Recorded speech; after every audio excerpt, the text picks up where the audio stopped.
Hi! Today we are all gathering together to explore some of the really cool bins that we've gotten from the Morton Arboretum and a local college, and these bins include different things about animal adaptations that we've been learning about in our class. Today we're looking at animal adaptations. We're looking through different animal bins that has fur and bones. And the different animal adaptations reflects on our state standard of how plants and animals have internal and external structures that function to support survival, growth, behavior, and reproduction. And these are some of the animals I've been exploring.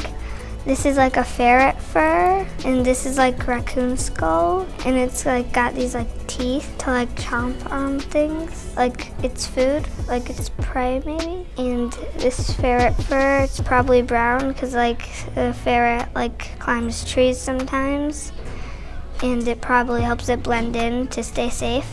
Today we're filling out a worksheet that we need 3 connections, 2 wows, and 1 wonder. This hands-on experience is enriching their experience with animal adaptations, and we hope they have a great time.